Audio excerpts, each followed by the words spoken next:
پیشاب کے ساتھ منی نکلی تو کیا حکم ہے؟ اگر پیشاب کے ساتھ منی نکل جائے تو غسل باقی رہے گا یا دوبارہ کرنا ہوگا؟ عرفان صاحب انڈیا سے. دیکھیں اگر کسی کو شہوت کے ساتھ منی خارج ہوئی ہے تو مکمل جب تک خارج نہ ہو جائے اس کو غسل نہیں کرنا چاہیے. اگر منی نکلی اور اس نے غسل کیا اور اس غسل کے بعد دوبارہ تھوڑی سی نکل گئی جو بچی ہوئی تھی تو دوبارہ غسل کرنا پڑے گا.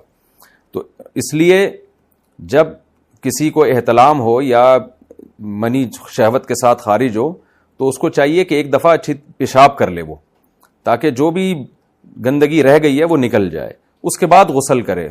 تو پیشاب کرنے کے بعد جب غسل کرے گا پھر اگر دوبارہ نکل بھی جائے تو پھر دوبارہ غسل فرض نہیں ہوتا، کیونکہ یہ نیا سبب پایا جا رہا ہے اس کے لیے. تو اس لیے یا اگر ٹائم زیادہ گزر گیا ہو یا کوئی واکنگ کسی نے کی ہو اس کے بعد اگر غسل کیا اور پھر قطرہ نکل گیا تو بھی واجب نہیں ہے. تو کچھ قطرات بعض دفعہ اٹکے رہ جاتے ہیں، تو فوراً اگر آپ نے غسل کر لیا اور پھر دوبارہ قطرہ نکل گیا منی کا قطرہ تو غسل واجب دوبارہ ہو جائے گا. اس لیے جب بھی مرد پہ غسل فرض ہو تو وہ ایک دفعہ پیشاب کر لے یا تھوڑی دیر یعنی ٹائم گزار لے وہ، تاکہ وہ جو بھی گندگی نکلنی تھی وہ اچھی طرح سے نکل جائے، ایک دفعہ پھر غسل کر لے. تو باقی پیشاب کے دوران نارملی حالت میں جو سفید پانی نکلتا ہے یا منی نکلتی ہے وہ منی نہیں ہوتی. میڈیکل سائنس کہتی ہے کہ وہ منی نہیں ہوتی. عام طور پہ بعض نوجوانوں کو ایسا ہوتا ہے کہ پیشاب سے پہلے یا پیشاب کے بعد قطرات آتے ہیں.